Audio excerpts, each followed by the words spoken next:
For 3,000 years, they ruled the Nile. Black pharaohs who conquered Egypt itself, warriors who faced down the Roman Empire, master metallurgists who forged weapons when Europe still worked in bronze. Yet their story has been erased, buried beneath the sands of Sudan, hidden in the shadows of their more famous neighbor to the north. They were called the Kingdom of Kush, the Nubians, the people of the land of gold. At their height, they controlled more pyramids than Egypt. They mummified their dead with greater precision. They built cities that rivaled Memphis and Thebes. And for a glorious century, they sat upon the throne of all Egypt as the 25th dynasty, Africa's black pharaohs. But who were they really? How did a kingdom south of Egypt become powerful enough to conquer the greatest civilization of the ancient world? And why has history forgotten Africa's most resilient empire? This is the untold story of Kush and Nubia. Today we journey to the heart of the ancient world, the Nile Valley. But we're not going to Egypt. We are traveling south, beyond the cataracts, beyond the borders of the pharaohs, into the land the ancients called Kush. For over 3,000 years, from approximately 2,500 BCE to 350 CE, the kingdom of Kush flourished in what is now Sudan. This civilization rose and fell in three distinct phases: the Kerma period, the Napatan period, and the Meroitic period. Each era brought new power, new culture, and new achievements that rivaled anything Egypt ever produced. This documentary will take you through the complete history of Kush, from its mysterious origins through its conquest of Egypt to its final transformation into one of Africa's most sophisticated Iron Age kingdoms. We'll meet the black pharaohs who ruled Egypt. We'll discover the warrior queens called Kandakes who defended their realm against Rome itself. We'll explore the hidden pyramids that outnumber those at Giza. But most importantly, we'll uncover the truth that has been buried for centuries, that African civilization didn't begin and end with Egypt, that south of the cataracts, another great power rose, one that would outlast the pharaohs, survive the Greeks, and stand defiant against the Romans. Welcome to the kingdom of Kush. Welcome to Africa's hidden empire. To understand Kush, we must first understand Nubia, the land itself. Nubia is a region that stretches along the Nile River from the first cataract at Aswan in southern Egypt, down through what is now northern Sudan. The name Nubia likely comes from the ancient Egyptian word Nab, meaning gold, for this was a land of extraordinary mineral wealth. The Nile flows north through Nubia, but unlike the smooth passage through Egypt, the river here is interrupted by 6 great cataracts, rocky rapids that made navigation difficult and created natural boundaries between kingdoms. These cataracts would define Nubian history, marking borders between competing powers and protecting Kush from northern invaders. The land was harsh but fertile where it mattered. Along the river banks, the annual flooding of the Nile created rich agricultural land. But beyond the river's reach stretched the Nubian desert, vast, scorching, and unforgiving. This geography created a people who were tough, resourceful, and fiercely independent. The story of Kush unfolds across 3,000 years of human history. When Kush first emerged around 2,500 BCE, Egypt was already ancient, building its first pyramids. Mesopotamia's city-states were flourishing. The Indus Valley civilization was at its height. As Kush grew, it witnessed the rise and fall of empires. It saw the Hyksos invade Egypt. It watched the New Kingdom pharaohs build their monuments at Luxor and Karnak. It survived the Bronze Age collapse that destroyed civilizations across the Mediterranean. It faced the Assyrians, the Persians, the Greeks, and the Romans. Throughout these millennia, Nubia occupied a unique position in the ancient world. It was the bridge between Mediterranean Africa and Sub-Saharan Africa. Goods from the African interior, gold, ivory, ebony, incense, exotic animals, and enslaved people flowed north through Nubia to Egypt and beyond. In return, manufactured goods, grain, and luxury items traveled south. This position made Nubia wealthy, but it also made it a target. From the beginning, Egypt and Nubia were intertwined, sometimes as trading partners, often as enemies, occasionally as one unified kingdom. The relationship was complex, marked by mutual influence, cultural exchange, and periodic warfare. The ancient Egyptians both admired and feared Nubia.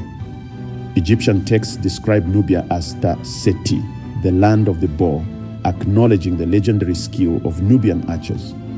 They called the region Kush, Wawat, and Irem at different periods. Egyptian art often depicted Nubians as enemies to be conquered, but Egyptian pharaohs also employed Nubian soldiers, married Nubian princesses, and adopted Nubian fashions. The truth is that Nubians and Egyptians were culturally similar in many ways.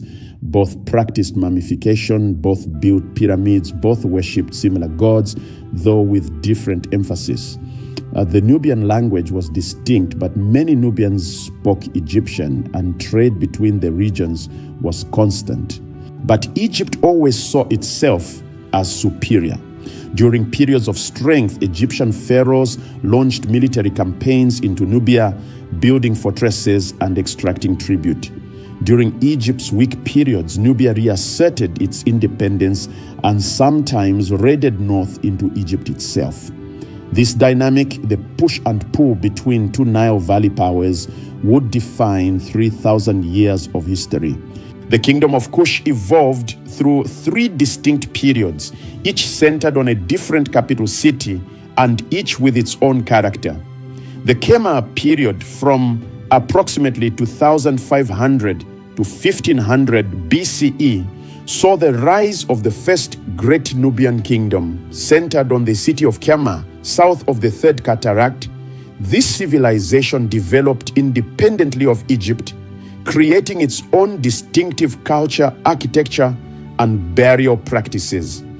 The Napatan period, from approximately 1000 to 300 BCE, marked Kush's golden age.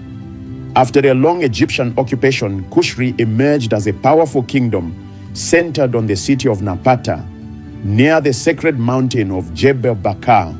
During this era, Kushite kings conquered Egypt itself and ruled as the 25th dynasty. The Meroitic period, from approximately 300 BCE to 350 CE, saw the kingdom center shift south to Meroe. Here, Kush developed its own unique script, became an iron-working powerhouse, and evolved into a distinctly African civilization, less influenced by Egypt and more connected to the African interior. Each period would bring triumphs and disasters. Each would contribute to the legacy of one of Africa's greatest kingdoms. Who were the Nubians? What did they look like? What language did they speak? The people of Kush were African, dark-skinned, though skin tones varied from light brown to deep black, just as they do throughout Africa today. Ancient Egyptian art consistently depicts Nubians as darker than Egyptians themselves, and classical Greek and Roman sources describe them as Ethiopians, meaning people with burned faces. But physical appearance tells only part of the story. The Nubians spoke their own language distinct from Egyptian. During the Kerma period, they spoke an unknown ancient Nubian language. Later, they spoke Meroitic, which we can read phonetically today, but still cannot fully translate because it's unrelated to any known language family. Nubians were renowned as warriors. The bow was their signature weapon. Nubian archers were so skilled that both Egypt and later Rome employed them as mercenaries. They also excelled in hand-to-hand combat, using spears, axes, and swords. Their military prowess made them formidable opponents, but they were more than warriors. Nubians were skilled craftspeople, creating distinctive pottery with black-topped red ware. They were metallurgists who mastered bronze working and later became iron-working specialists. They were architects who built unique circular burial mounds called tumuli and later steep-sided pyramids that differed from Egyptian designs. The early rulers of Kerma remain largely anonymous to us. Unlike Egypt, with its detailed king lists, Kerma left no written records of its rulers' names during its classical period. We know them only through their magnificent tombs. The largest burial mounds at Kerma, some over 90 meters in diameter, contained the bodies of powerful kings, surrounded by hundreds of sacrificed servants and animals. These mass burials tell us that Kerma's rulers commanded absolute authority and the ability to mobilize enormous resources. Archaeological evidence suggests these rulers controlled a complex state with regional governors, organized military forces, and extensive trade networks. They maintained diplomatic and commercial relations with Egypt while fiercely defending their independence. Now we come to the Black Pharaohs, the Kushite kings who conquered Egypt. The first and perhaps greatest was Piye, also known as Pianki, who ruled from approximately 747 to 716 BCE. Piye was born into the royal family of Napata in the shadow of the sacred mountain Jebel Bakar. He inherited a kingdom that had grown strong during Egypt's weak Third Intermediate period. But Piye didn't just want to rule Kush. He believed he had a divine mandate to restore Egypt to its former glory, to rescue Egyptian civilization from the chaos and division that plagued it. Around 727 BCE, Piye marched north with his armies. What happened next is recorded on a magnificent granite stela found at Jebel Bakal, the victory stela of Piye. In detailed hieroglyphic text, Piye describes his conquest of Egypt city by city, presenting himself not as a foreign invader, but as a legitimate Egyptian pharaoh, restoring Ma'at, divine order, to a fractured land. Piye was a fascinating character, a warrior who was also deeply pious. The stela records that when he captured Egyptian cities, he was more interested in visiting their temples than plundering their treasuries. When he took Memphis, Egypt's ancient capital, he performed the proper religious rituals before accepting the city's surrender. He was also particular about cleanliness. The stela records that when defeated Egyptian princes came to submit to him, Piye refused to meet with one of them because the man was uncircumcised, considered ritually impure. This detail reveals a ruler who took Egyptian religious traditions more seriously than the Egyptians themselves. If Piye was the conqueror, his nephew Tahaka was the consolidator, the king who turned Kushite Egypt into a truly great empire. Tahaka ruled from 690 to 664 BCE, and his reign marked the high point of the 25th dynasty. Tahaka was a builder on a grand scale. He constructed temples and monuments throughout Egypt and Nubia. At Karnak, the great temple complex at Thebes, Tahaka added a massive colonnade with columns over 20 meters tall, the largest columns ever erected in Egypt. At Jebel Bakal in Nubia, he built a temple complex that rivaled anything in Egypt. But Tahaka was more than a builder. He was a skilled military commander who faced the greatest threat to ever menace Egypt, the Assyrian Empire. In the 600s and 70s BCE, the Assyrian king Esarhaddon invaded Egypt with an army equipped with iron weapons and siege technology far superior to anything Egypt or Kush possessed. Taharqa fought bravely, but the Assyrians were too powerful. They drove him south, captured Memphis, and proclaimed themselves rulers of Egypt. Taharqa retreated to Nubia, but he never gave up. He counterattacked, retook Memphis briefly, and only withdrew permanently when a second Assyrian invasion made clear that Egypt was lost. Even in defeat, Taharqa was magnificent. He returned to Nubia with his dignity intact, ruling from Napata until his death. The Assyrians, despite conquering Egypt, never dared to invade Nubia itself.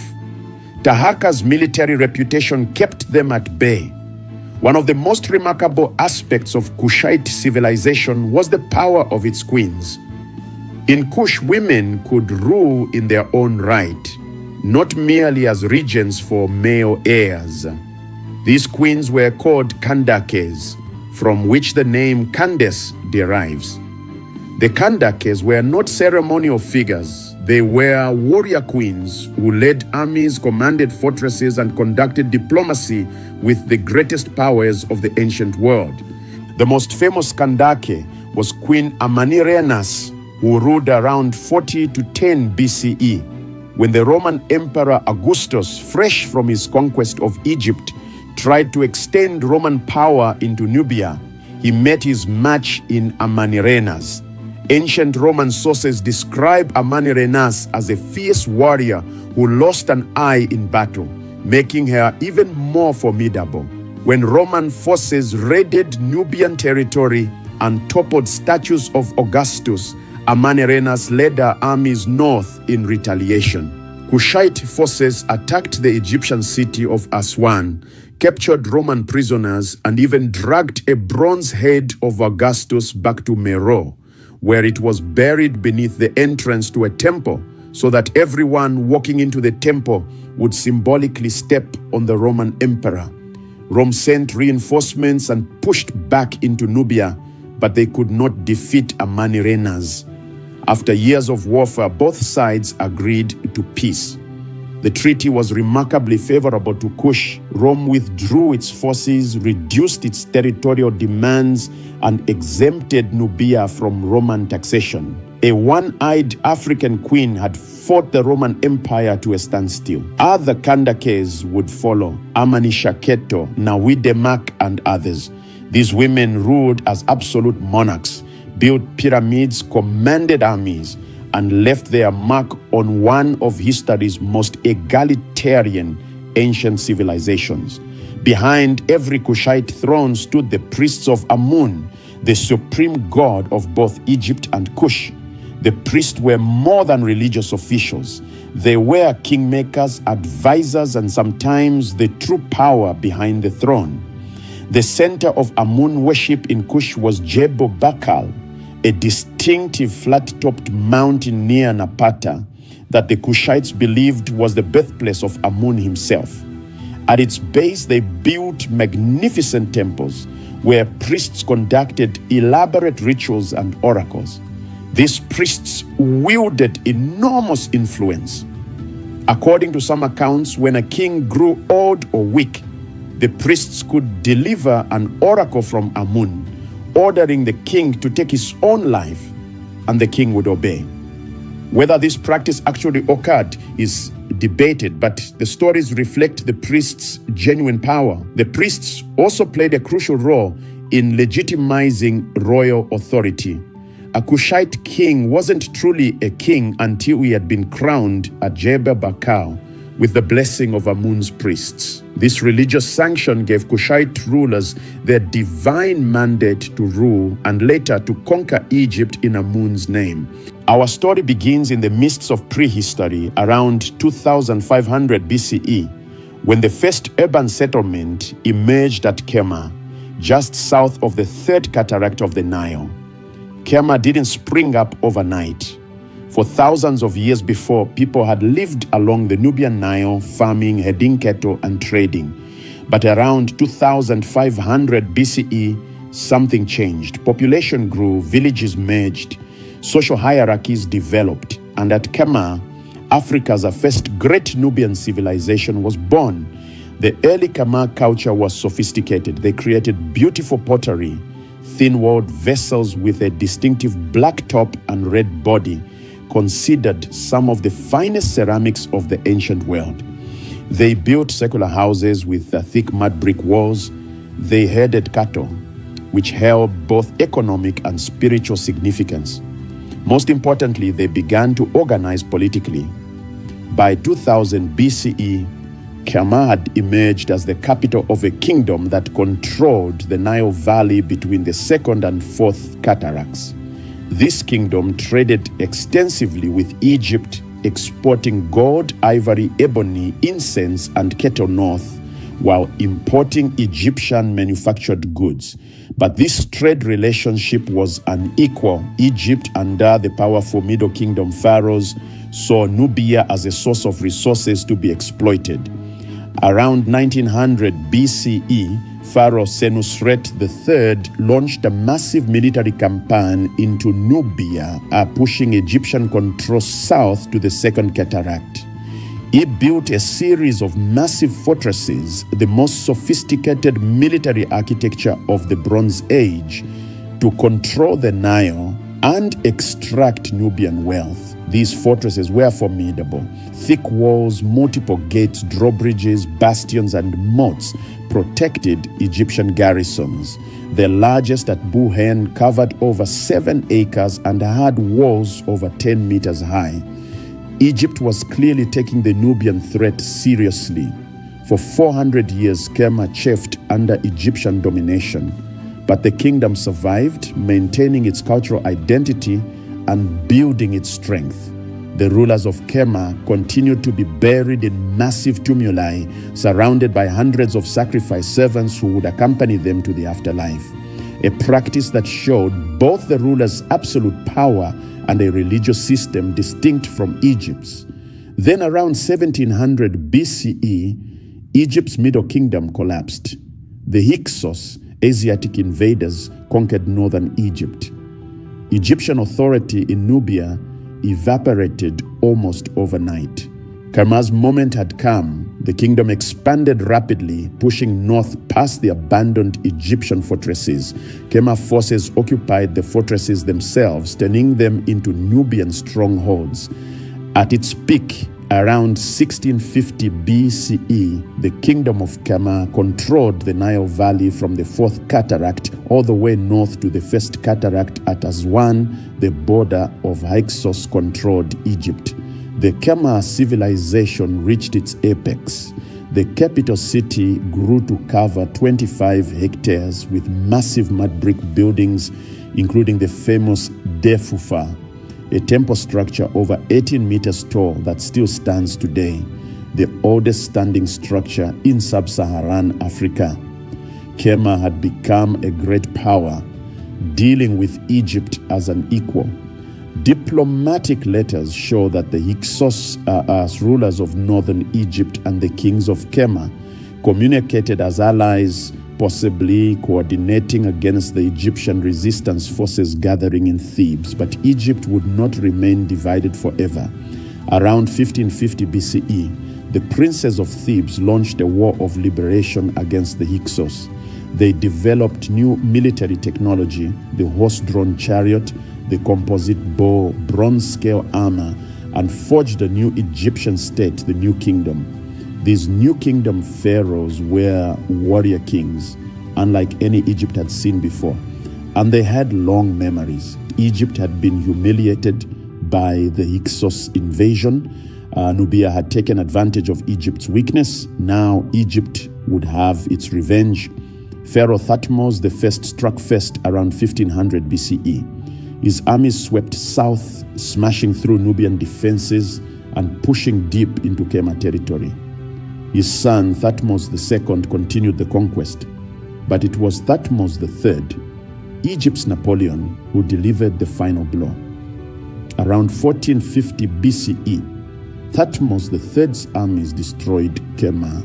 The capital was burned, the kingdom was dismantled. For the first time in 1,000 years, Nubia ceased to exist as an independent political entity. What followed was nearly 500 years of Egyptian occupation, the longest colonial period in African history. The new kingdom pharaohs didn't just conquer Nubia, they attempted to Egyptianize it. They built massive temples to Egyptian gods throughout Nubia. They installed Egyptian administrators. They educated the sons of Nubian chiefs in Egyptian schools, teaching them to speak Egyptian and worship Egyptian gods. Pharaoh Ramesses II exemplified this cultural imperialism.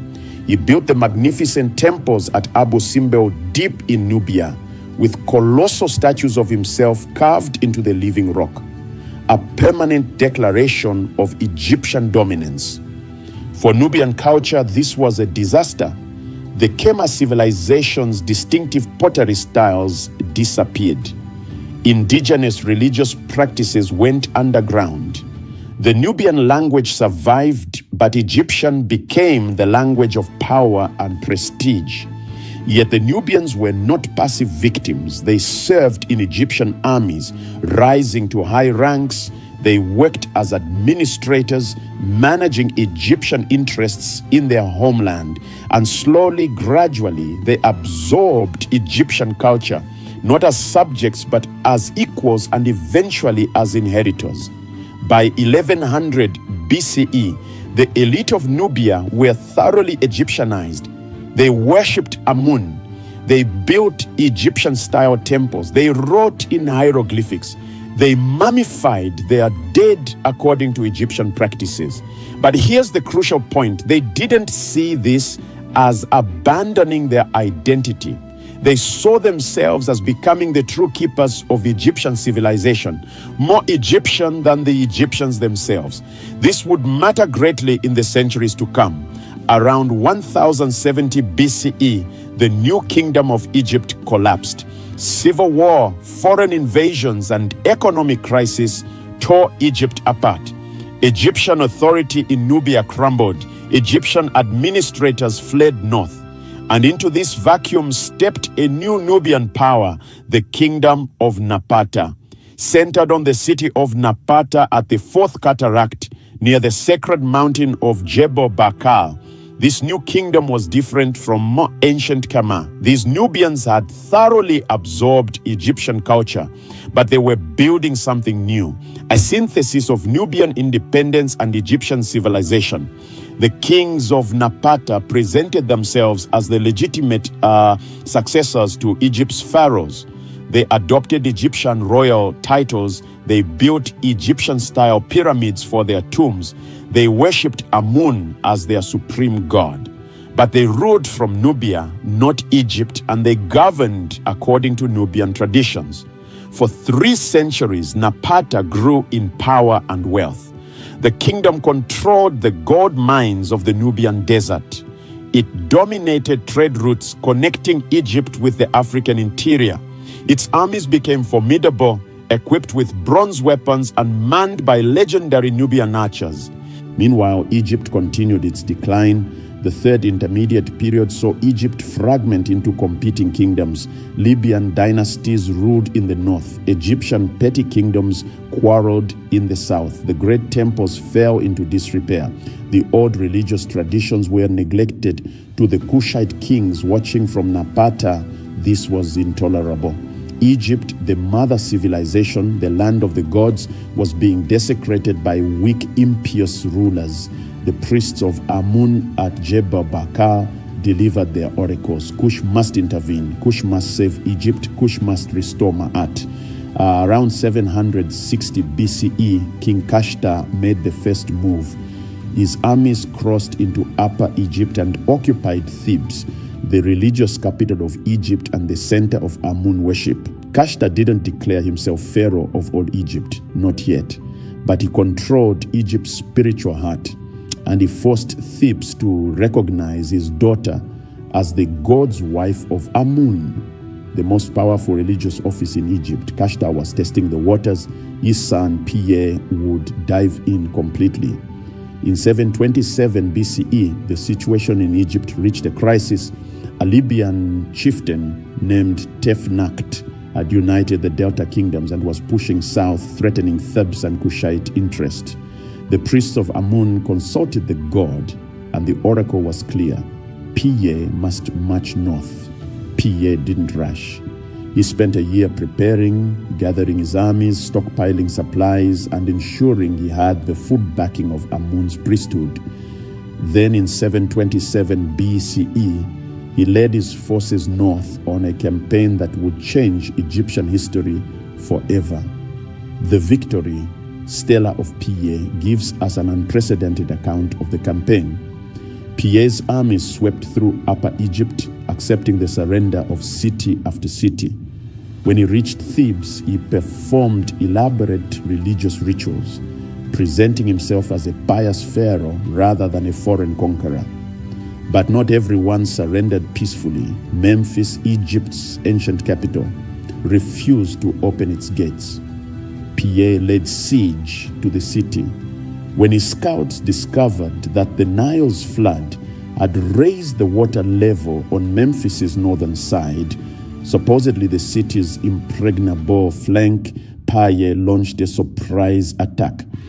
Kushite soldiers seized the docks, scaled the walls, and captured Memphis in a single bold assault. The fall of Memphis broke Egyptian resistance. One by one, the rival kings of Egypt came to Piye's court to submit. He received them with dignity, but made clear who was master. When they tried to enter his palace, Piye refused them entry until they had been ritually purified. He considered them impure by his standards. Tefnakt, the Libyan who had started the conflict, never surrendered in person. He sent messengers with tribute and oaths of loyalty instead. Piye accepted this. He had proven his point. By 716 BCE, Piye controlled all of Egypt. He was recognized as Pharaoh from the Mediterranean to the Fourth Cataract. The Black Pharaohs had arrived. The 25th dynasty, the Kushite dynasty, would rule Egypt for over 50 years. These Black Pharaohs governed as legitimate Egyptian kings, adopting all the traditional pharaonic titles and performing all the traditional rituals. But they were also distinctly Nubian. They wore different royal crowns, adding the double rayos, two serpents instead of Egypt's traditional one. They continued to be buried in pyramids in Nubia, not in Egypt. They maintained their capital at Napata while ruling Egypt from Thebes and Memphis. Piye's brother Shabaka succeeded him around 707 BCE. Shabaka took Kushite control of Egypt even further. He moved the royal court to Memphis, the traditional Egyptian capital, presenting himself as a fully Egyptian pharaoh. He commissioned Egyptian monuments, sponsored Egyptian temples, and patronized Egyptian arts and letters. Shabaka also showed himself to be a religious reformer. He had ancient religious texts copied and preserved. He restored temples throughout Egypt. He presented himself as returning Egypt to its traditional values that the Libyans and Egyptians themselves had neglected. But it was Tahaka, Shabaka's nephew, who would be the greatest of the Kushite pharaohs. Taking the throne around 690 BCE, Tahaka ruled an empire that stretched from the Mediterranean to the confluence of the White and Blue Niles, over 2,000 kilometers of the Nile Valley under one ruler. Tahaka was a prodigious builder. At Karnak, his massive colonnade still stands. At Memphis, he constructed palaces and temples. Throughout Nubia, he built or renovated dozens of temples. At Kawa, Sanam, and other sites, inscriptions celebrate his piety and generosity. He also supported Egyptian culture. Scribes and artists flourished under his patronage. Egyptian art experienced a renaissance, looking back to Old Kingdom models for inspiration. This period, sometimes called the Kushite Renaissance, saw Egyptian civilization revitalized by its African rulers. But storm clouds were gathering from the east. The Assyrian Empire, centered in Mesopotamia, had become the most powerful military force in the ancient world. With iron weapons, siege technology, cavalry, and ruthless tactics, the Assyrians had conquered everything from Persia to the Mediterranean coast. Egypt was next on their list. In 674 BCE, the Assyrian king Esarhaddon launched the first invasion of Egypt. Taharka met him in battle and remarkably defeated him. The Assyrians withdrew and Taharka celebrated his victory with new monuments. But Esarhaddon came back. In 671 BCE, he returned with a larger army, better prepared and more determined. This time, the Assyrians broke through Taharka's defenses and captured Memphis. Taharka retreated south to Thebes and then to Nubia. For the next 7 years, Egypt became a battlefield. Taharka would counterattack and reclaim Memphis, only to face another Assyrian invasion. The Assyrians would conquer Egypt only to have Taharka drive them out again. It was a brutal stalemate.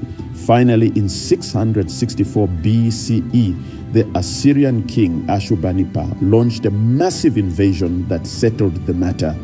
Assyrian armies swept through Egypt, captured Thebes, and sacked the great city, looting temples, destroying monuments, and carrying away treasures accumulated over centuries. Taharka's successor Tantamani tried one last desperate counterattack, but failed. The 25th dynasty was over. The Kushite Pharaohs withdrew to Nubia forever. Egypt would never be ruled from Nubia again. The loss of Egypt could have destroyed Kush, but instead it transformed it. Retreating to Nubia, the Kushite kings focused on consolidating their African kingdom, and what they built was remarkable. The kingdom of Napata continued to flourish for another 3 centuries. The kings still used Egyptian royal titles and maintained the fiction that they were pharaohs, but their focus was purely Nubian now. They built pyramids for their tombs at Nuri and El Kuru near Napata. These pyramids were smaller than Egypt's but more numerous. Eventually, Nubia would have more pyramids than Egypt. The royal tombs reveal extraordinary wealth. Gold jewelry, elaborate weapons, fine pottery, and luxury goods from across the Mediterranean world filled the burial chambers. Kush remained rich, controlling the gold mines and trade routes of the region. But the kingdom faced challenges. Egypt, now under the Said dynasty, became hostile. Conflicts erupted along the border. To the east, new powers emerged in Arabia, and within Nubia itself, the power dynamics were shifting. Around 591 BCE, an Egyptian army under Pharaoh Psamtik II invaded Nubia, sacking Napata and desecrating royal monuments. Although Kush recovered, the raid demonstrated Napata's vulnerability. The city was too close to Egypt, too exposed to northern aggression. Gradually, the center of power shifted south to a new city, Meroe. Around 300 BCE, Meroe became the official capital of Kush. Located between the 5th and 6th cataracts, over 500 kilometers south of Napata, Meroe was perfectly positioned. It sat near iron ore deposits, had reliable rainfall for agriculture, and controlled trade routes connecting the Nile Valley to the Red Sea and the African interior. The move to Meroe marked a fundamental transformation. The kingdom became less Egyptian and more distinctly African. A new culture emerged, the Meroitic civilization. The most visible change was linguistic. The Meroites developed their own script, both a hieroglyphic version for monumental inscriptions and a cursive version for everyday writing. Meroitic script was based on Egyptian hieroglyphics, but represented the Nubian language, not Egyptian.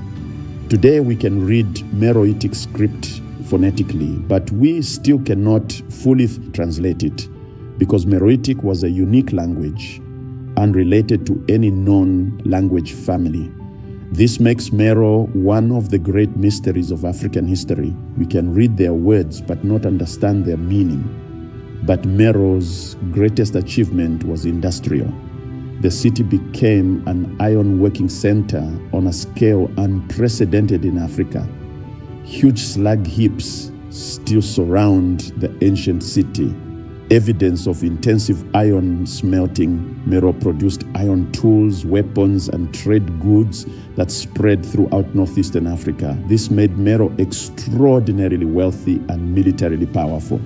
While Mediterranean civilizations had been using iron for centuries, iron remained rare in much of Africa. Meroe's iron monopoly gave it enormous economic and military advantages. In 30 BCE, Rome conquered Egypt. The Roman Emperor Augustus now controlled the Nile Valley up to Kush's northern border. It seemed inevitable that Rome, having swallowed Egypt, would attempt to conquer Nubia next. Augustus's prefect in Egypt, Gaius Petronius, decided to test Kush's defenses. In 25 BCE, Roman forces raided Nubian territory, destroyed statues of the Kandake, and occupied several border towns. This was a mistake. Queen Amanirenas, the reigning Kandake, responded with fury. She personally led an army north into Roman Egypt, attacking the garrison town of Syene and sacking the city of Philae. Her forces captured Roman prisoners, toppled statues of Augustus, and carried the bronze head of the emperor back to Meroe as a trophy. Rome could not let this stand.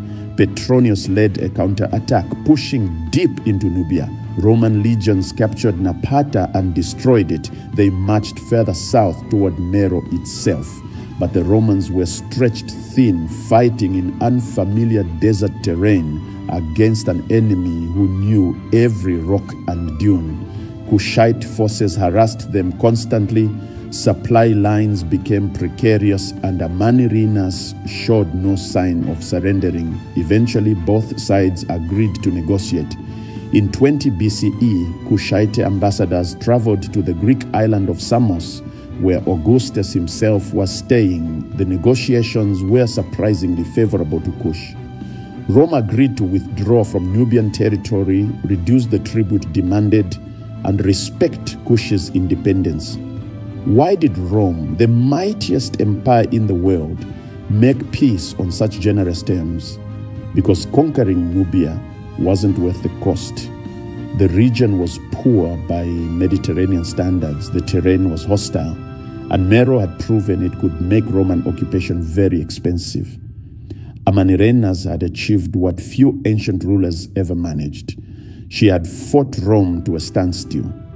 After the peace with Rome, Meroe entered a long, slow decline. The kingdom remained independent and continued building pyramids, temples, and palaces, but the quality of construction gradually deteriorated. The later pyramids at Meroe are smaller, more crudely built, and show less artistic sophistication than earlier monuments. Several factors contributed to this decline. Trade routes shifted as the Red Sea became more important for Roman commerce, bypassing the Nile Valley. Environmental degradation, deforestation from iron smelting and overgrazing may have weakened the agricultural base. Political fragmentation seems to have occurred, with regional centers gaining independence from Meroe's authority. But the final blow came from the south. The kingdom of Aksum, in what is now Ethiopia and Eritrea, rose to power in the first centuries CE. Aksum controlled the Red Sea trade, had close ties with Rome, and was expanding westward into the Nile Valley. Around 350 CE, King Ezana of Aksum invaded Meroe. Aksumite inscriptions, written in Greek, describe a victorious campaign against the Noba and Kasu, the people of Nubia and Kush. The Aksumites burned towns, captured livestock, and destroyed Meroitic power. Meroe was abandoned. The great city fell silent. The pyramids stopped being built. The Meroitic script ceased to be written, After 3,000 years, the kingdom of Kush was no more. For 2,000 years, the story of the Black Pharaohs was hidden, forgotten, and when rediscovered, often misunderstood or downplayed. European scholars of the 19th and early 20th centuries couldn't accept that Black Africans had conquered Egypt. They invented elaborate theories to explain away the evidence. Some claimed the Kushite pharaohs weren't really black, but were Mediterranean people who had migrated to Nubia. Others argued that while the Kushites might have ruled Egypt briefly, they contributed nothing to Egyptian civilization. These racist theories persisted well into the 20th century. Even today, many people learn Egyptian history without ever hearing about the 25th dynasty. The Black Pharaohs have been written out of history books, omitted from museum exhibits, and marginalized in popular media. This erasure was deliberate. It served a narrative that presented African civilizations as primitive and suggested that any achievements in Africa must have come from outside influences, from Egypt, from Arabia, from anywhere but indigenous African peoples. The truth is that Kush was thoroughly African. Yes, it absorbed Egyptian culture, but Egypt itself had absorbed Nubian influences for millennia. The relationship was reciprocal, not one-directional, and the Kushites created their own distinctive civilization that outlasted Egypt itself. One of the most hidden aspects of Kushite history is the extraordinary power and status of women. In most ancient civilizations, women were subordinate to men, excluded from political power, and relegated to domestic roles. Kush was different. Kushite queens are ruled in their own right, not just as regents. They commanded armies, conducted diplomacy, and built monuments. The title Kandake was equivalent to king, not queen consort. These were sovereign rulers. Moreover, royal succession in Kush didn't always follow the male line. Brothers might succeed, brothers, nephews might succeed, uncles and sons might inherit from their mother's brothers rather than their fathers. This suggests a more complex kinship system than patrilineal succession, possibly with matrilineal elements. The Kandakes were depicted in royal art the same way male kings were, wearing the same crowns, holding the same symbols of power, performing the same rituals. Some reliefs show Kandakes smiting enemies, the traditional pharaonic pose of military dominance. This gender egalitarianism was rare in the ancient world and suggests that Kushite society had different values regarding women's roles than their Mediterranean neighbors. Another hidden element of Kushite history is the kingdom's deep connections to the African interior, connections that went far beyond Egypt or the Mediterranean world. Meroe, particularly, was oriented south and east, not north. The kingdom traded extensively with regions we now call South Sudan, Ethiopia, Eritrea, and even further into Central Africa. Ivory, ebony, gold, iron, cattle, and enslaved people moved through Kushite trade networks, connecting the African interior to the wider world. Archaeological evidence shows that Meroe had contact with people from deep in Africa. Pottery styles, metalworking techniques, and architectural features at Meroe show influences from sub-Saharan Africa, not just Egypt. The Meroitic language itself may have belonged to a Nilo-Saharan language family, linking it to languages spoken across the African Sahel, not to Mediterranean language families. In other words, Kush wasn't just a peripheral offshoot of Egyptian civilization. It was a major African kingdom in its own right, with its own cultural sphere, its own trade networks, and its own connections to the broader African continent. The religious life of Kush is often simplified as merely copying Egyptian religion, but the reality was more complex. Yes, Kushites worshipped Amun and other Egyptian gods, but they worshipped them differently. At Jebel Bakau, Amun was seen as a warrior god more than in Egypt. Kushite religious texts emphasize Amun's martial aspects and his role in legitimizing kingship through military victory.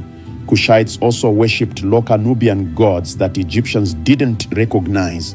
Apedemak, a lion-headed warrior god unique to Kush, had temples throughout Meroe. Sebiumeka, another indigenous deity, appears in Meroitic inscriptions but not Egyptian texts. The Kushites synthesized Egyptian and Nubian religious traditions, creating something new. This religious synthesis parallels their cultural synthesis.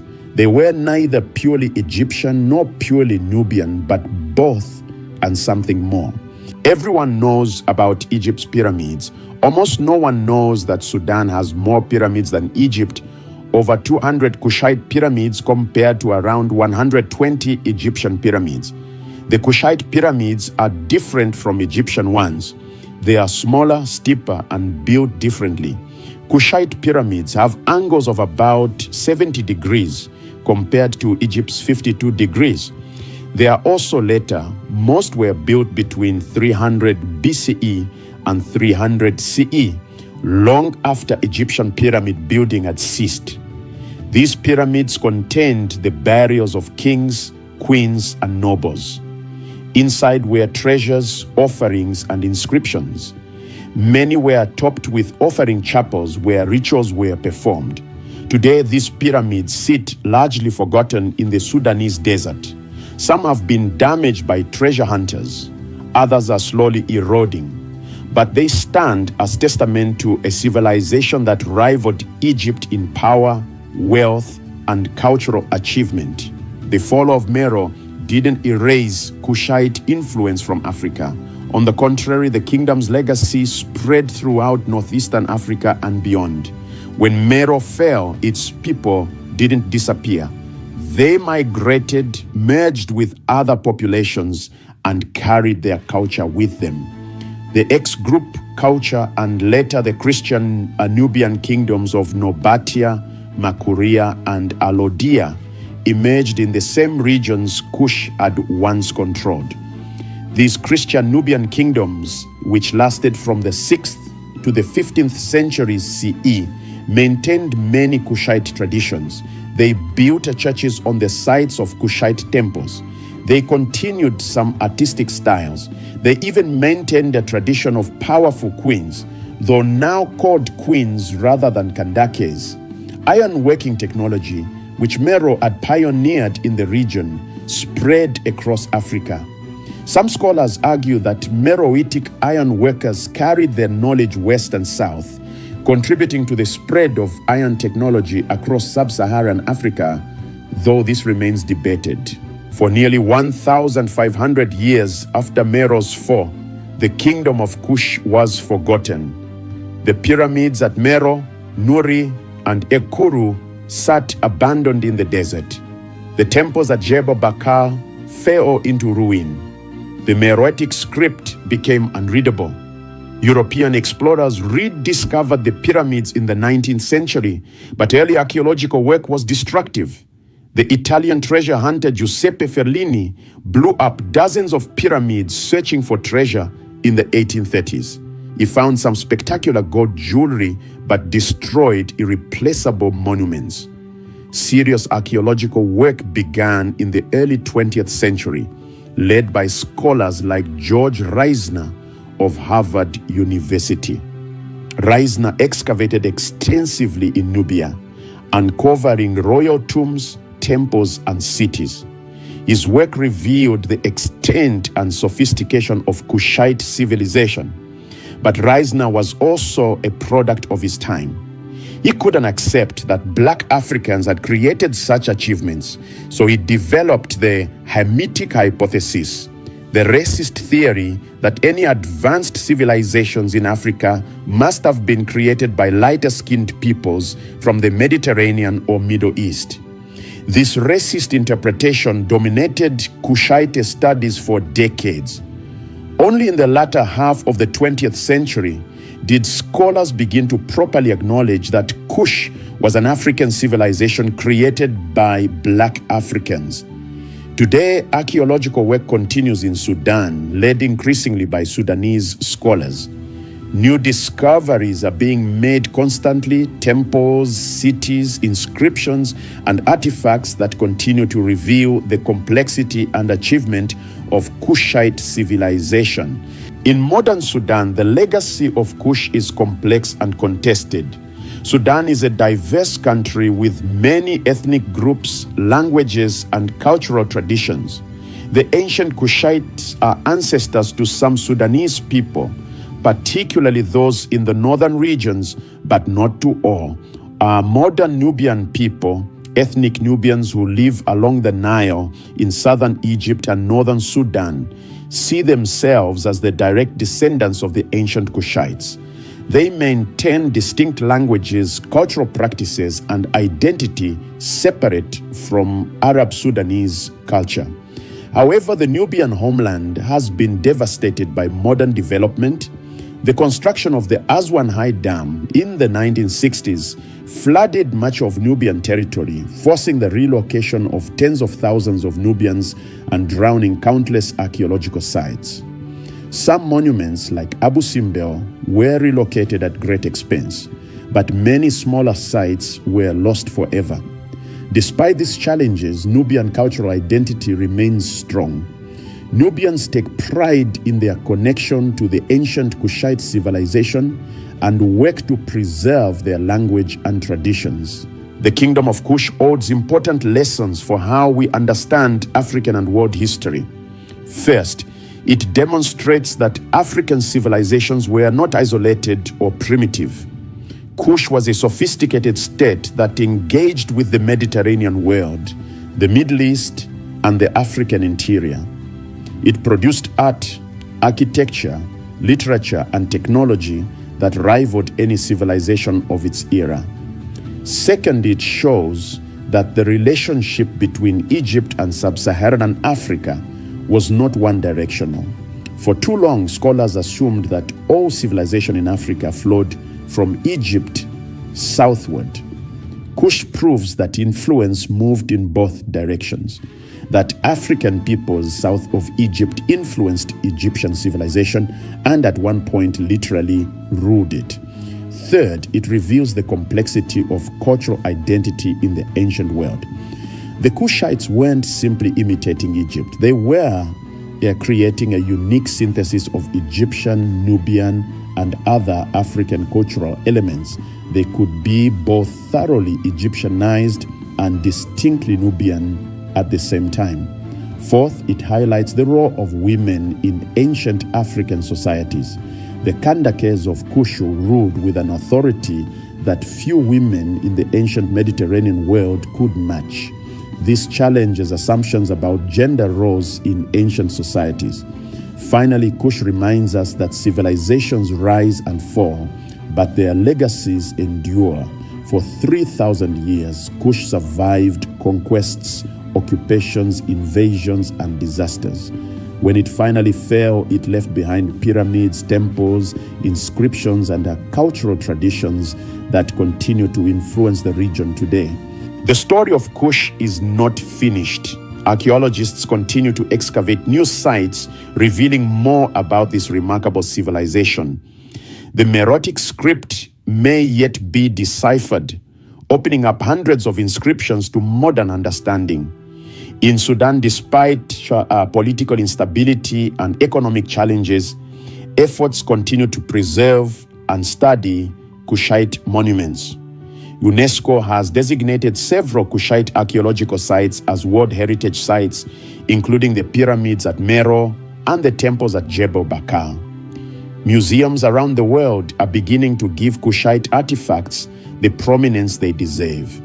The Museum of Fine Arts in Boston, the British Museum in London, and the Sudan National Museum in Khartoum all have significant Kushite collections. And in the broader world, awareness of Kush is growing. Books, documentaries, and academic studies are bringing the Black Pharaohs and the Kandakes to wider audiences. The story of Africa's hidden empire is finally being told. What can we learn from the Kingdom of Kush? Perhaps the most important lesson is about historical visibility. For too long, African achievements have been hidden, minimized, or attributed to outside influences. Kush reminds us that Africa has always been home to sophisticated civilizations that created remarkable achievements. The story of Kush also teaches us about cultural identity and synthesis. The Kushites didn't have to choose between being Egyptian and being Nubian. They created something that was both and something new. This speaks to broader human experiences of cultural mixing, adaptation, and innovation.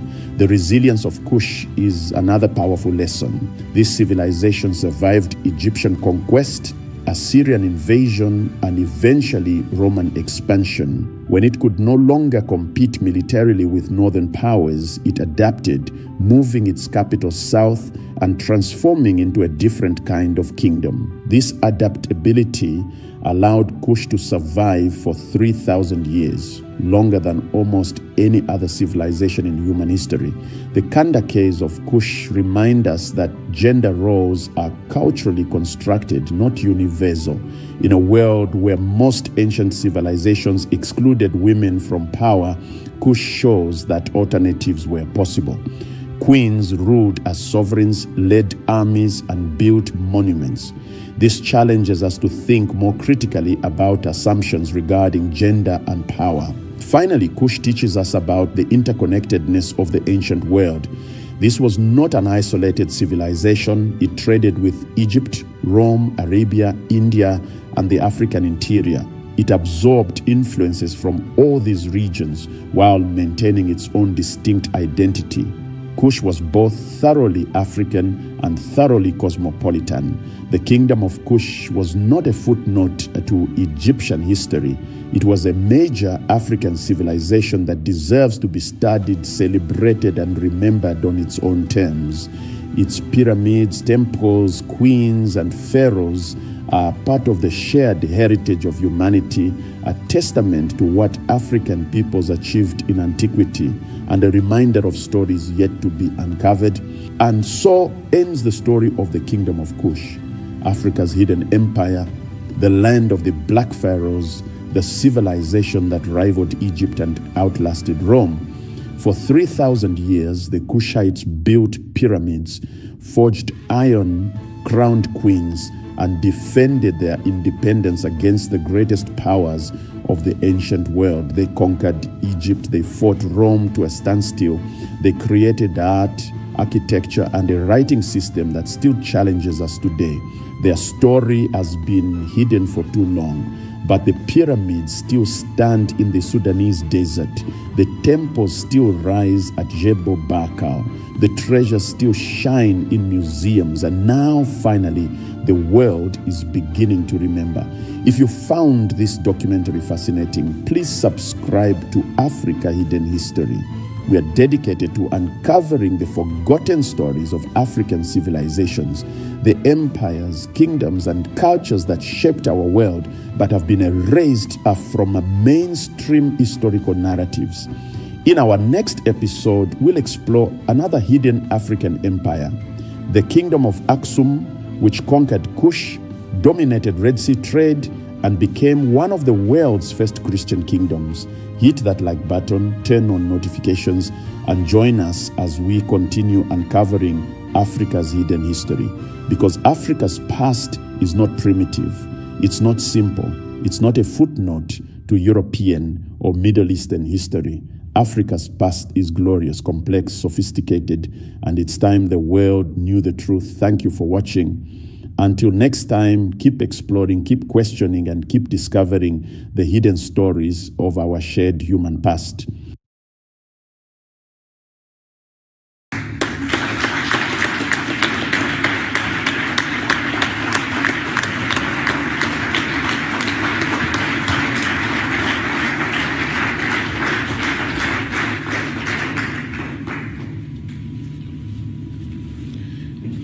Let me start by recognizing our host, Imboni Radebe.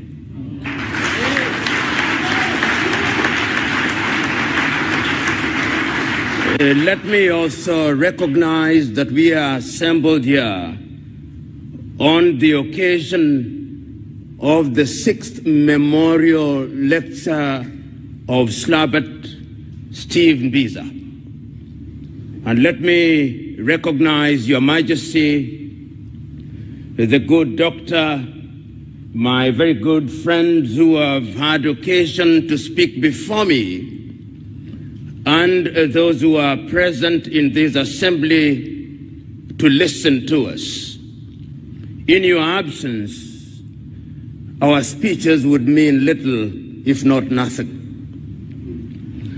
Let me say how glad I am to be present here to talk about a subject that is as topical as it is evergreen.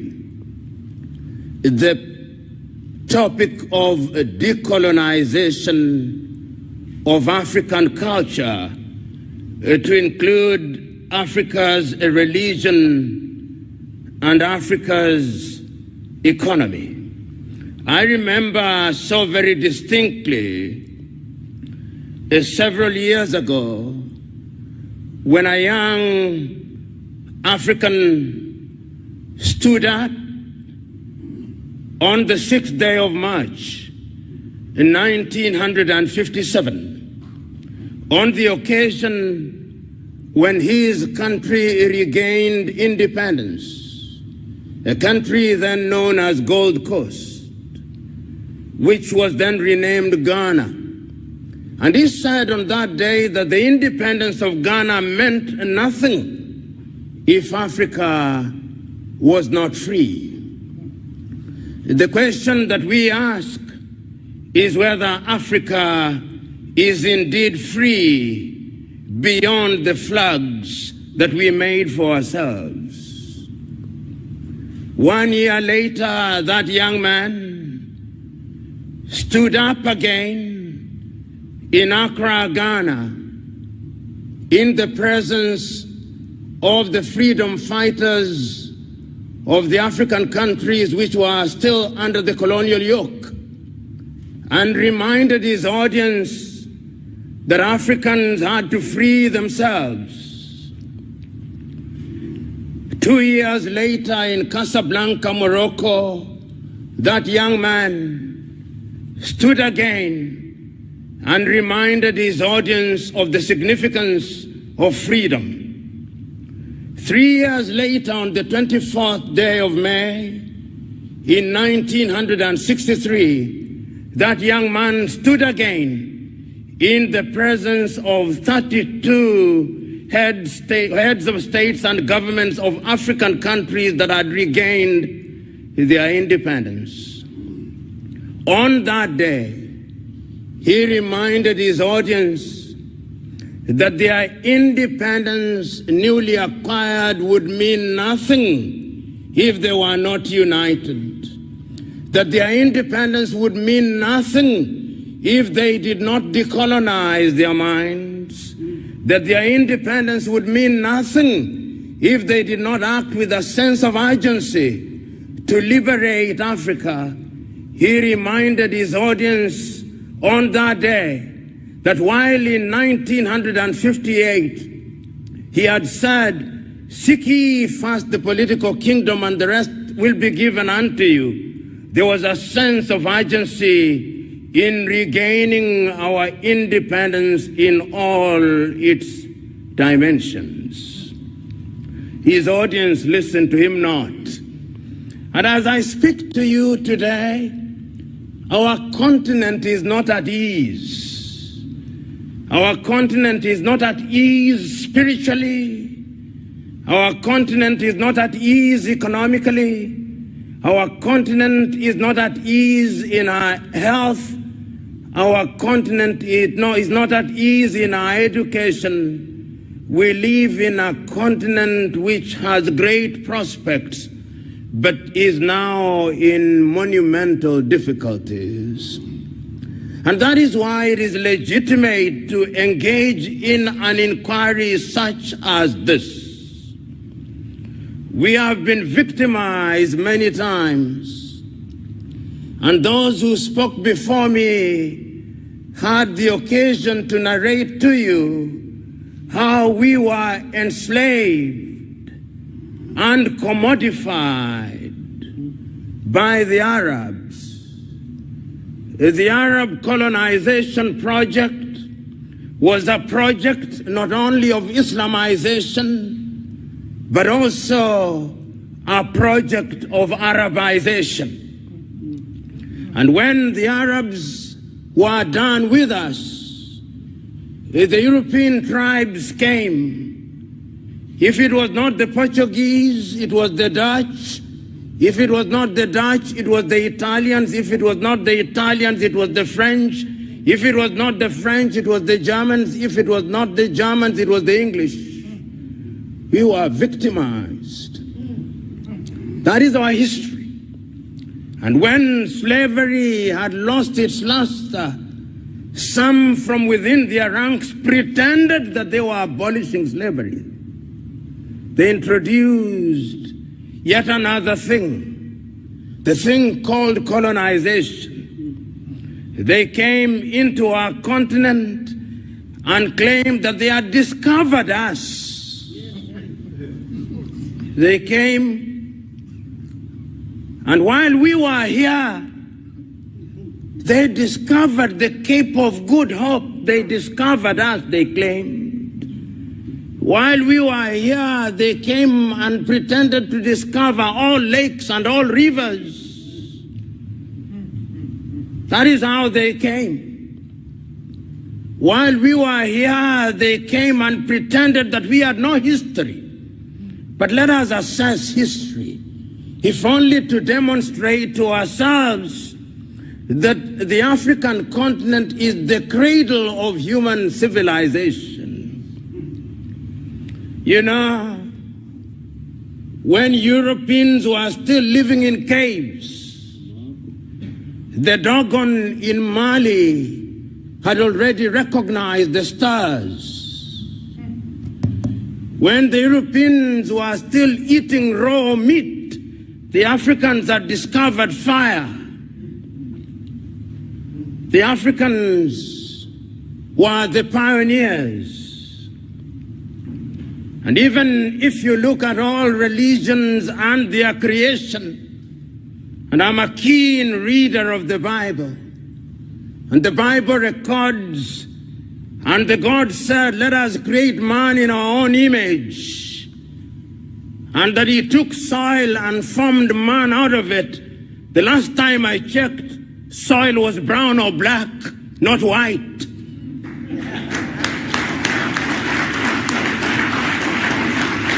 And I can confirm that I checked this morning.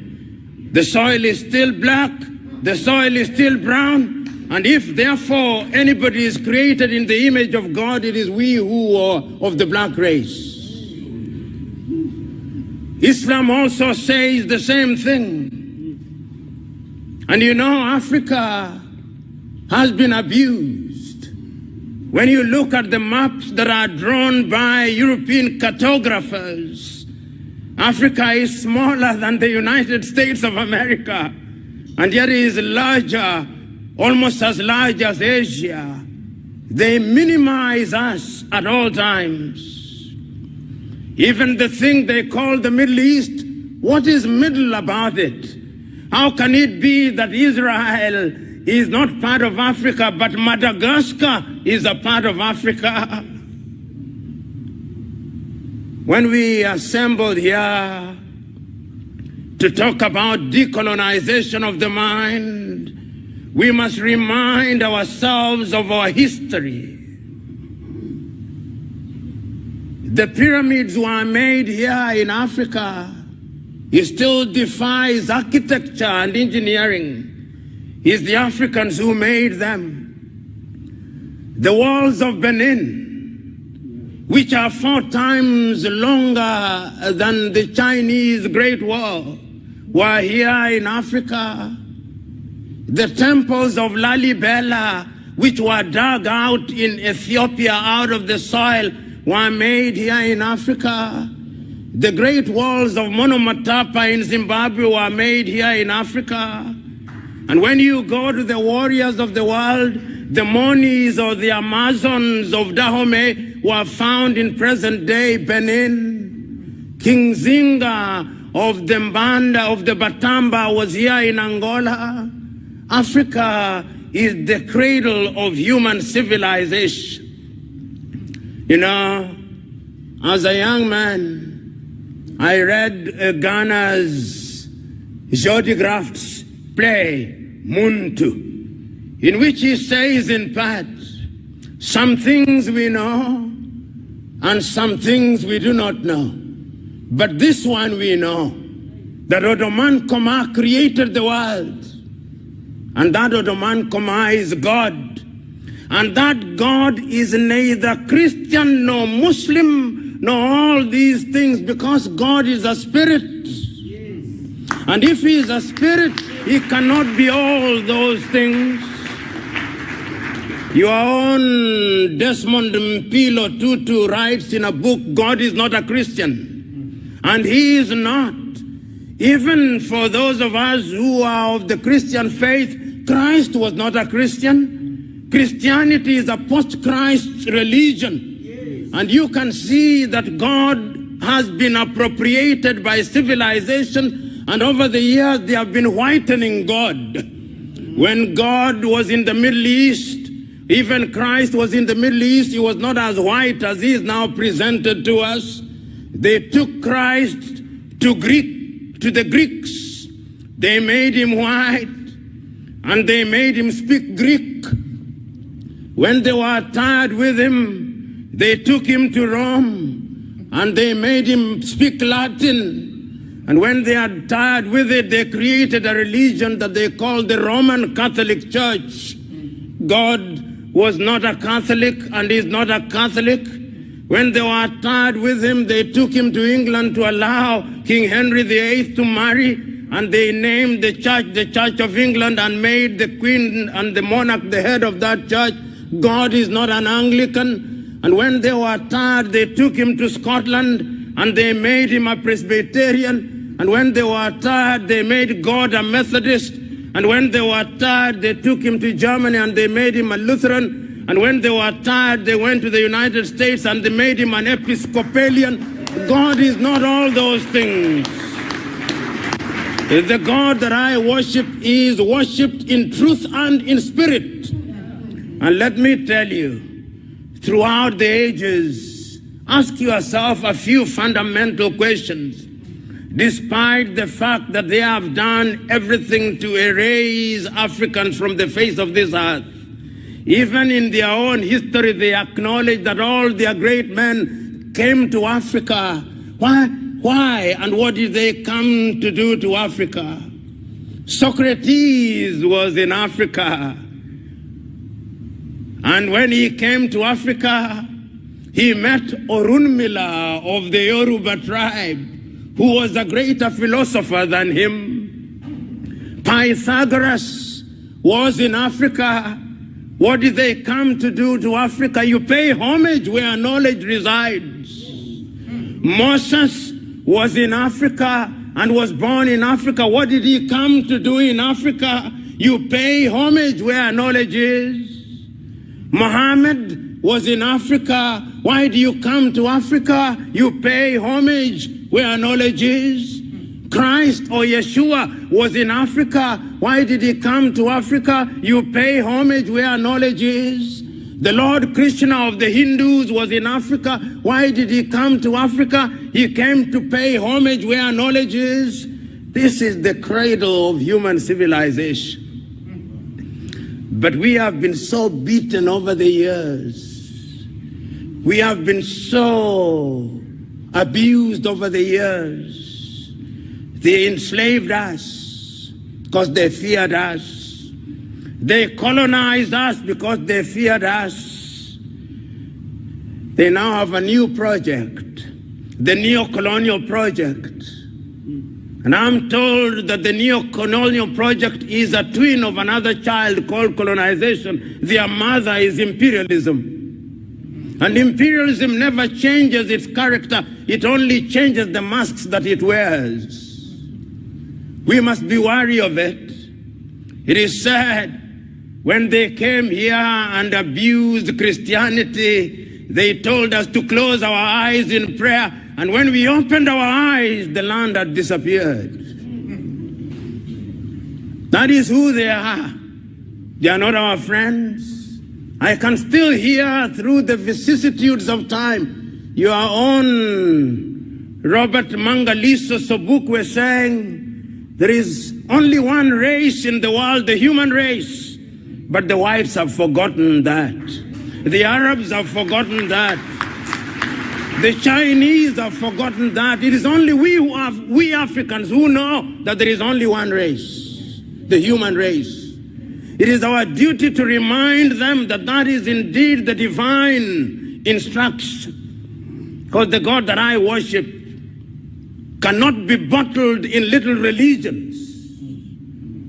The God that I worship cannot be contained in little books. The God that I worship is immanent and omnipresent. He is resident in our minds and in our hearts and in our very veins. It is only we Africans who know him in truth. And in order to appreciate him, we must understand him differently. We must understand him in spirit. You know, when I look at the world, and I look at it often, and when I look at Africa and I look at her often, when I think of Africa and I think of her often, and when I imagine her and I imagine about her often, I say with the famous Sudanese poet Alpha Ituri, "O Africa, why hast thou not realized thy potential?" And the reason is simple. They came here and did something to our mind and to our spirituality. Many men have tried to understand what they did to us. I'll not refer to all of them, but I'll refer to a dramatization which some of you will be familiar with. The African-American Alex Haley produced a film called Roots. And in Roots, he dramatizes the life of a young man uprooted from Jufure village in what is now known as the Gambia, Kunta Kinte. And they take Kunta Kinte to the United States of America. And when they take Kunta Kinte to the United States of America, the first thing that they do to him is to beat him up, that he may change his name, so that Kunta Kinte is beaten out of him, and they introduce a new being called Toby. That is what they do to us. They beat our Africanness out of us. And when we are all empty, they fill us with something that is alien. And then we begin to think like them. We begin to think that our hair is not good enough, so that our women must buy wigs from dead women in Asia, so that our women must reject their skin, they bleach it that they may become whiter, so that our women can remove their eyebrows and eyelashes, so that our women can paint their lips red. They do that to us, so that our women can stop eating, that they may become slender. They do that to us. And they do that to us because they know that our women are the fountain of life. And that when they change our women, we men who are weak will be changed. We must stop that.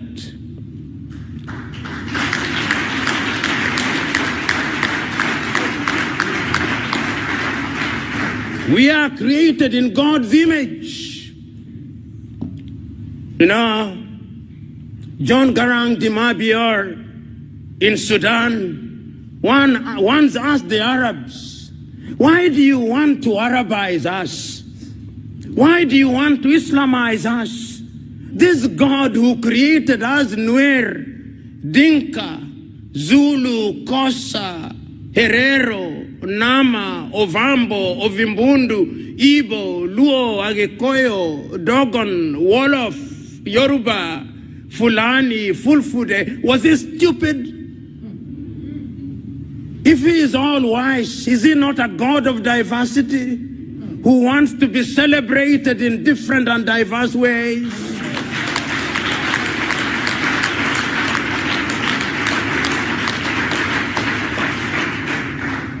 We must not accept. We must, in the nature of things, change ourselves.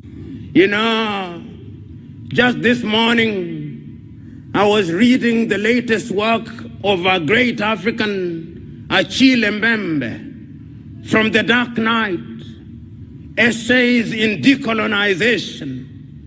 And he says that the only place that we must start decolonizing is the mind, because the mind is the standard of the man. I was thinking about the writings of my own countryman, Ngugi wa Thiong'o, decolonizing the mind. All battles are fought in the mind.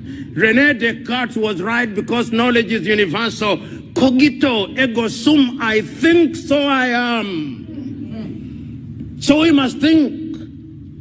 Because once our minds are changed, then our spirituality is energized. And once our spirituality is energized, then we exercise the ghost of low self-esteem. And once we exercise the ghost of low self-esteem, then we begin to discover our potential. Then our economies begin to grow. Then we mine our gold and improve them.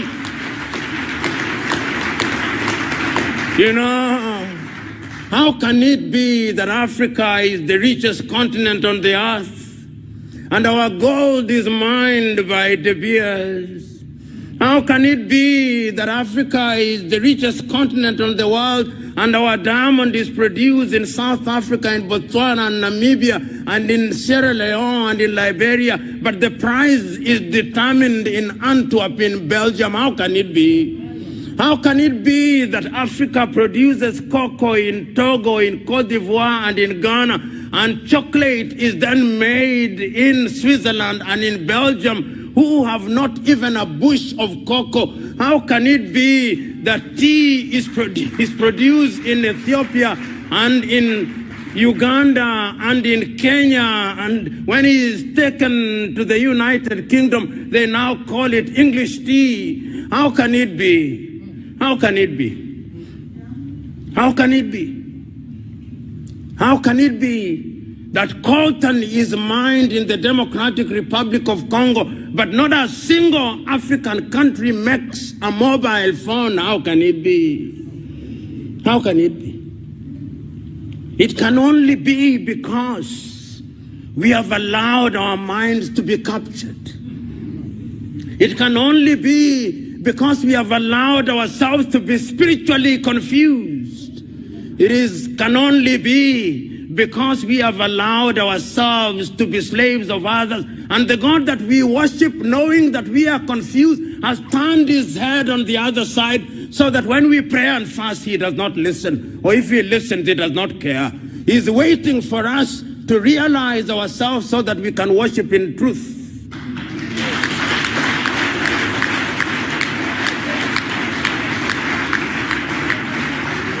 And you know, this is intergenerational.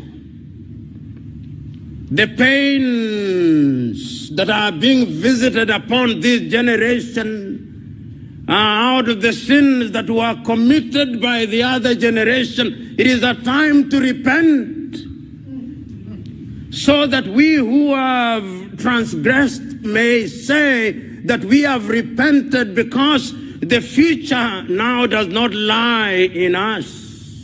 The future lies in the young ones. Chinua Achebe was right. These are the young suckers that will grow when the old banana dies. These are the very same upon whose shoulder Africa shall rise.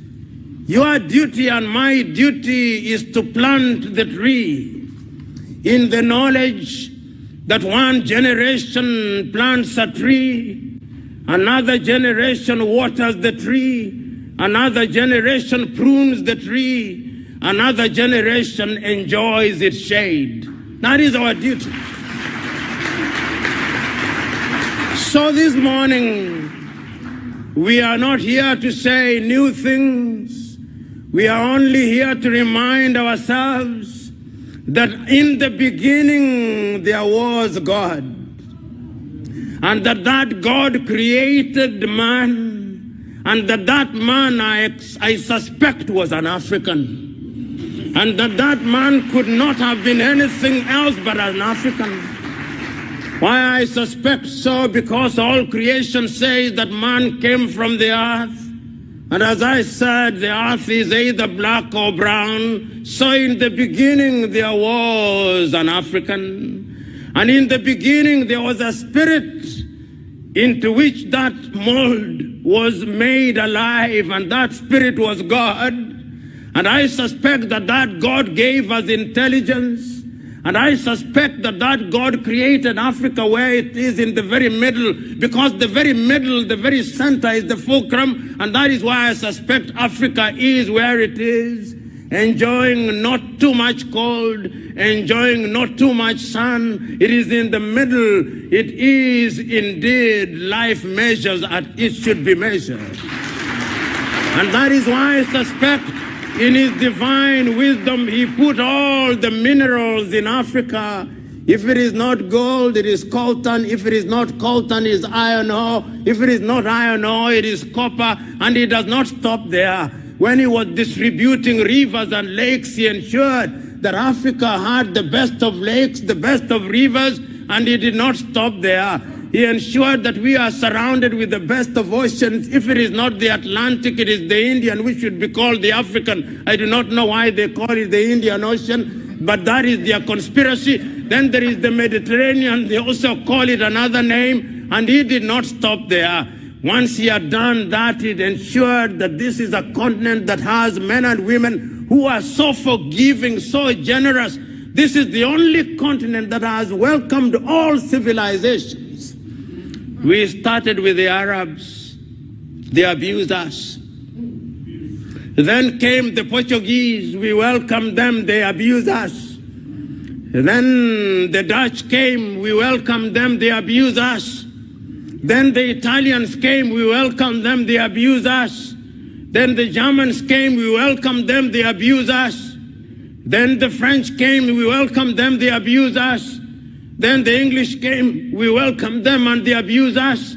Then the Indians came, we welcomed them and they abused us. Then the Lebanese came, we welcomed them, they abused us. Now the Chinese are coming, we are welcoming them and they are abusing us. We must stop this. And we can only stop this through self-realization. And that is why when I conclude, I must conclude by making reference to a great African, Ante Cheikh Diop of Senegal, who writing in his book, The African Origin of Humankind, Myth or Reality, says, this is a problem that can only be solved through aggression. And I'm telling us, this is the time now for Africa to rise. Africa will be great. Africa must be great, and it will only be great if we choose to spiritually decolonize our minds, our hearts, and culture, because it is only then that Africa will be a great continent. God bless you.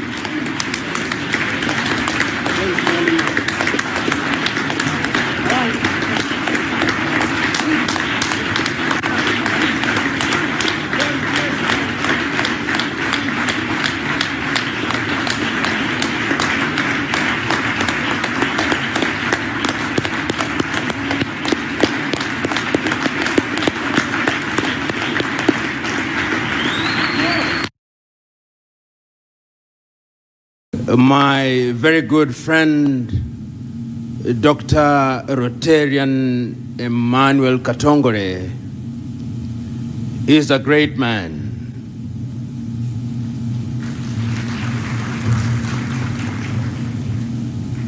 He is great because he has, throughout his adult life, chosen to serve humanity. 2 weeks ago, I was at an airport in Africa at Bole in Addis Ababa in Ethiopia, and an old man approached me and told me the tragedy of Africa is that we rhapsodize our men and women when they are dead and vilify them in life. Yet wisdom demands that we lionize men and women who have done good when they are alive. Today we choose to lionize you when you are alive. I've had the advantage of listening to the speakers who came before me, and I could very well say that when I listened to the passion and erudition of Dr. Piye, he spoke for me. When he defined what leadership is all about, he spoke for me. And I could very well sit down, but I will not sit down. When I listened to the intelligent and at once beautiful lady, Madame Fall, from Senegal, she spoke for me. And I could very well sit down, but I will not sit down. I also had the almost apocalyptic and doomsday scenario painted by Edgar. And for those of you who are digital, you must have assumed for one moment that your life is at an end. I can assure you that there is life beyond Edgar. But there is a sense in which he defined what the world is about. I then had the advantage of listening to the panel discussion. Anil, my friend, whom we are in the business of meeting after every 12 months, spoke about what leadership is all about. And he spoke about leadership and what leadership does. I listened to Emmanuel from Zimbabwe and the many things that he has done over the years, and how he has been able to identify that leadership is about service. And I did not stop there. I listened to the incoming district governor, Rossetti, explaining to us what Rotary does and how it utilizes our funds for the general good. And perhaps leadership is service. Is when you serve that you lead. And perhaps over the years, we have misunderstood what leadership is all about. Then we had the occasion of listening to Dr. Diana, whom I've had the opportunity of meeting before this day, giving personal testimonies of what defines our continent of Africa in matters as mundane as the lack of blood at critical moments. And then, of course, we had the motivation from Dr. Emmanuel Katongole, and how this idea came all the way from the Deputy Prime Minister of the Kingdom of the Buganda, which gave meaning to the whole idea that when we talk about leadership, is about learning. We are here, therefore, this evening, sacrificing our time and our money that we may lead through service. Many times in the last few years, I've had the advantage of traveling to many African countries.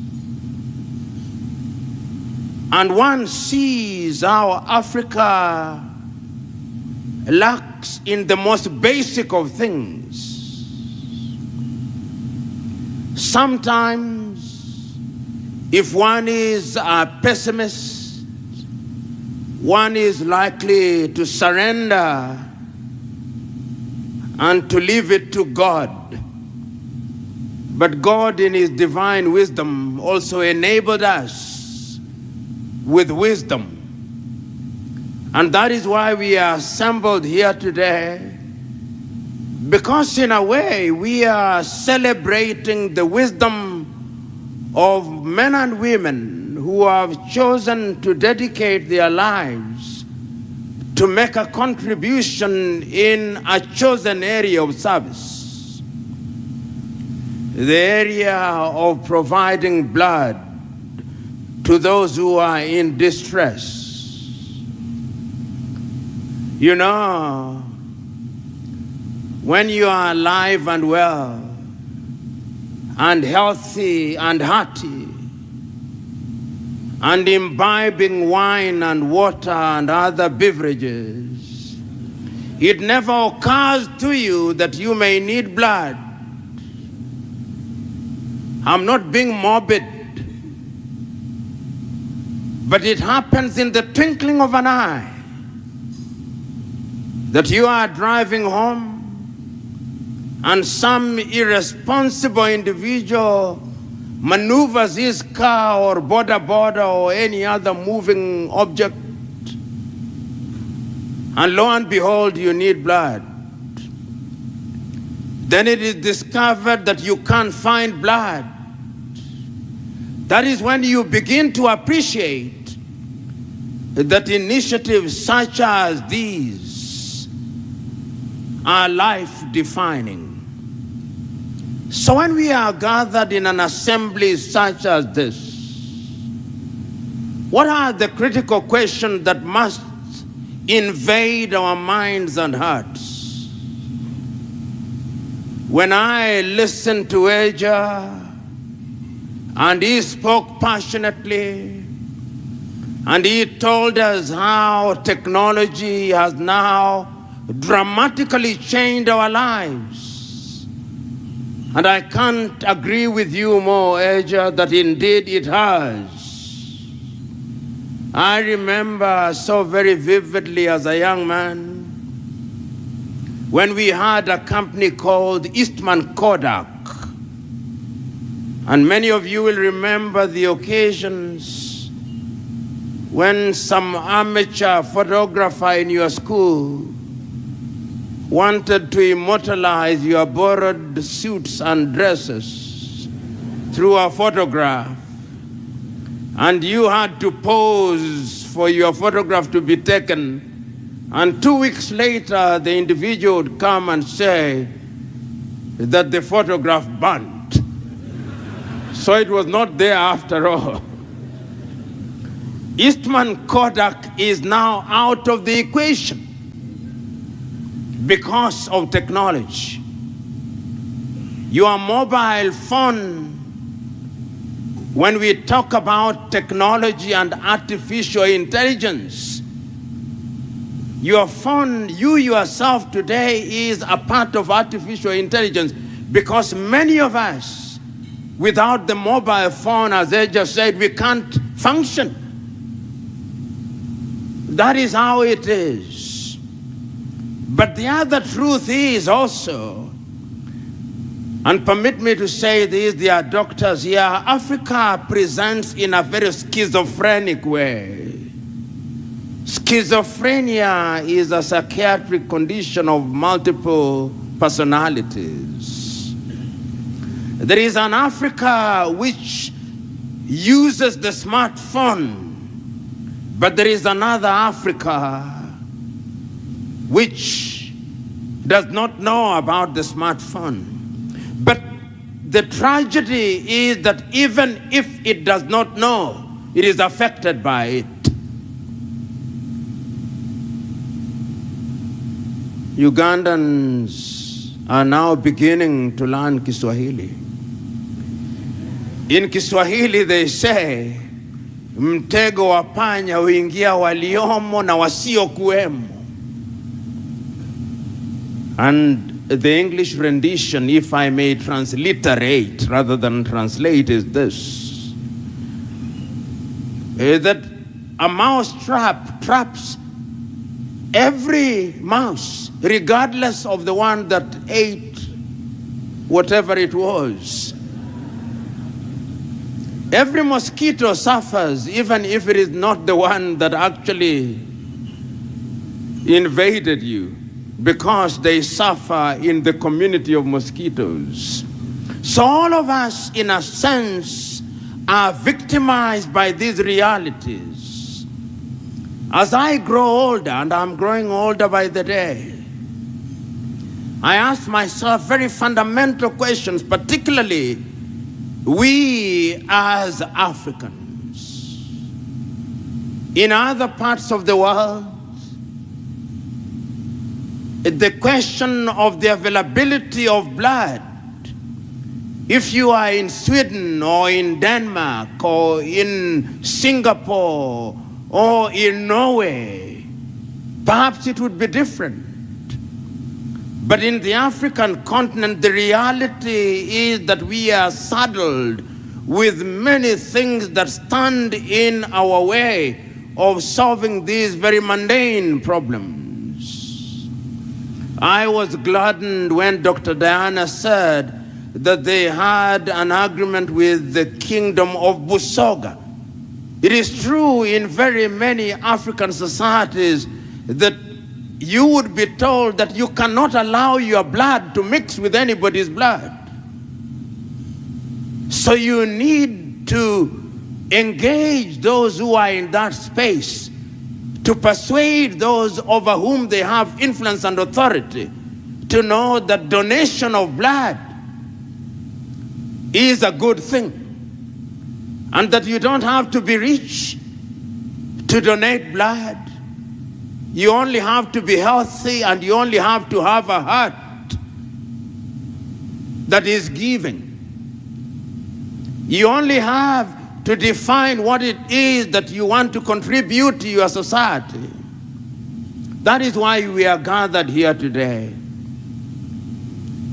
Just this morning, I was rereading a book that I had read several years before. It's a book that was written in the 5th century BC by a Chinese called Sun Tzu. And in that book he says, among other things, that deep knowledge is about being aware of disturbance before the disturbance comes. It is about being aware of danger before danger comes. It is about being aware of calamity before calamity comes. Because when you are aware of disturbance before it comes, you can convert it into peace. When you are aware of danger before it comes, you can turn it into order And when you are aware of calamity before it comes, you can convert it into something positive. That is how I understand the initiative of Dr. Emmanuel Katongole. He is aware of the danger before it comes. He is aware of the calamity before it comes. And that is what changes society. And that is what defines what leadership is all about. You know, many of you here are either practicing Christians or practicing Hindus or practicing Muslims.